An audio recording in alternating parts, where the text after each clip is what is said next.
how do we really make kombucha? And first of all, we need the kombucha culture, and this is the kombucha culture, this little sort of slimy little thing here. That's it, and it's amazing how this can do so many wonders for yourself. So we have a kombucha culture, a nice healthy culture, and then we also have our bowl here, and you can use any sort of dish that doesn't leach any contaminants. So plastic is not ideal. Try not to use plastic. Something that is ceramic, and especially don't have anything with lead in it or anything like that. So something like this here. This is about a 4-litre dish here. Or if you really want to, go the whole hog, you can get a big thing like this here, which is about 15 litres, and you can use that. I've got a few of those back there, and I make maybe about 50 litres at a time, so I can use it for myself, my family, and friends as well. But it's entirely up to you, of course. So very simply, we have our dish here. We also have our 2 litres of water here, and your water wants to be good, filtered water, energized water. If you're using tap water, not so great. Even bottled water isn't that good. If you can get a good filter system, filter your water and energize your water as well. Maybe like a vortex energizer or something to bring that water back to life. But that's a different story. And also we also need some starter tea. This is some strong kombucha that I'm taking from an earlier batch. And we want to use maybe about that much for about 3 litres or so. And if you don't have starter tea, if you just have the culture, then what you can do is you can use some apple cider vinegar, and that works just as well. Making sense so far? I hope you're taking notes. If you're not, pause this video, grab a notepad and pen and start taking notes, because you're going to need to know all this for when you start brewing, okay? Or else you're going to have to watch this video quite a few times and you're going to hear my voice quite a few times. Great. So what else we need as well is what I've done here. This is what I made earlier. What I've done here is I've boiled up 1 litre of water, and I've put in 21 spoonfuls of sugar, 21 tablespoons of sugar. And the reason I've done that is because we want to put in 7 spoonfuls of sugar per litre of kombucha we're making. 7 tablespoons of sugar per litre of kombucha. That's a rough sort of estimate. If you put in 6, you'll be okay. If you put in 8, you'll be okay. So don't get too worked up on, is it a heaped tablespoon, is it a flat tablespoon? Just 7 tablespoons per litre, okay?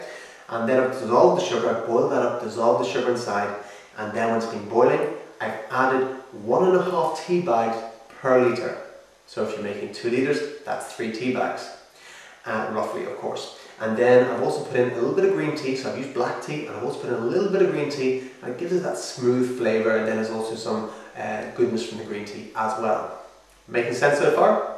Great. So what I'm going to do with this now is, because I've got some loose green tea in here, I'm going to sieve it through. So I've let it cool a bit so it's not going to damage my pot here. I'm just going to sieve it all the way through here. So that's a litre that's gone in there. And I'm just going to squeeze the tea bags just to really get the full value out of them. And then I'm going to pour in the rest of my water. I'm going to fill it up with that. This is the quick, there's different ways you can do it, but this is the quick and easy way that I'm showing you right now. Because if I was just going to boil up 3 litres of water, I'm going to have to wait ages for that to cool. I'm going to need a couple of pots to boil it. So I just boil up 1 litre, and then I mix in cold water afterwards. And I fill it, not fully to the top, but nearly to the top, because you don't want it, because you're going to put the culture and everything afterwards. So I'm just going to test my water here. Yep, that's nice and cool now. This is a very important point right now, so take note.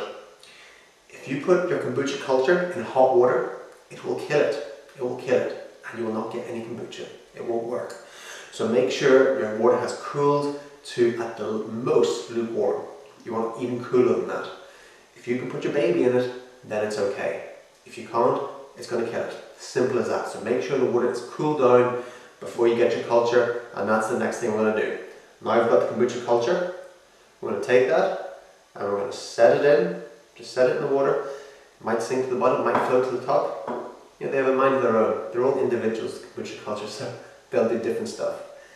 And then you take your starter tea, pour your starter tea in, and what the starter tea does is it does what it says. It kickstarts the kombucha and starts off the fermentation process. If you don't put the starter tea in, it won't work, folks. So you gotta put the starter tea in. So once, that's pretty much it. Once I've got that in, now I want to cover it. So I'm going to take a stick here, I'm going to place it on there, and then I'm going to take a tea towel and I put that over the top.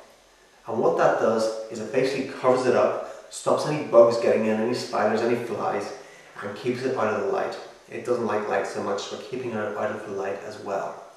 The stick obviously stops the tea towel from sinking down and getting soaked. Because if that happens, you're going to end up with half your kombucha and a soaking tea towel. So that's why you do that. Make sense so far? Great. Taking notes? Fantastic. Okay, so now you've got that done.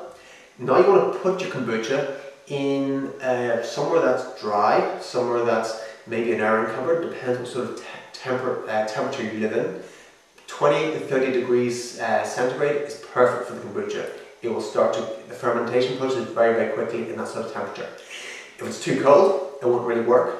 If it's too hot, well, it will still work, it'll just work very, very fast. So you don't want it too hot either because it might kill it. So 28 to 30 degrees centigrade is perfect, Celsius. So put it somewhere. It also does not like smoking, so don't put it anywhere where somebody's going to be smoking around it, because the kombucha really doesn't like smoking. It's very, very health conscious. You got it? Okay, so I want to put that, again, if you're in a cold climate, you might want to put it in your airing cupboard. If you're in a hot climate, just in the corner of the kitchen somewhere. And that's it. And that's how we make the kombucha. So then you leave that for at least 7 days. At least 7 days. Preferably about 10 days. And what you can do, the best way to test it to see if it's ready, is to simply do the taste test. So you're going to open it up, you're going to take your glass, dip it in, have a little taste. If it tastes very sweet, then it's not quite ready yet, and you want to leave it for another couple of days maybe. If it tastes very vinegary and it's like too hard to take, then you've overdone it a bit. And what you can do, so you don't waste it, is you could just simply dilute some water into it. Dilute some water into it and then drink it. Or if it's very, very vinegary, you can actually bathe in it. You can put it into your bath, and it's very, very good for your skin. You know, anyone who's got eczema, any skin conditions, very, very good for that. And if you want to shed some pounds, if that's what you really want to do, or maybe you've got diabetes or something, then you definitely don't want it too sugary. What the kombucha does is it transmutes the sugar. It transmutes the sugar into goodness. The kombucha eats up all the bad stuff and puts out good stuff, kind of like a tree does. You got it? Okay, so again, if you want to shed some pounds, if you've got diabetes, you might want to leave it for maybe 12 days or something like that, and then dilute some water into it so then it can be palatable. Otherwise, enjoy it after about 8 days. After about 8 days, that's when the antibiotic properties of the kombucha really start to take effect. And this is going to have an amazing effect on your health. I would recommend drinking 3 glasses like that per day. If your health condition is really, really not so great, then you might want to start off with maybe 1 glass like that per day and build up, because it is a very powerful cleanser of the body, and it might push out toxins too fast and you might feel a bit queasy for a couple of days, and that's a good thing because that means it's getting the stuff out, and you're going to be very fit, very healthy, you're going to have a lot of energy, and you're going to feel great. You're going to feel great. So that's it. If you want to get a kombucha culture, you can contact me. I can show you how to do that. If you want to know about energizing water, again, you can contact me.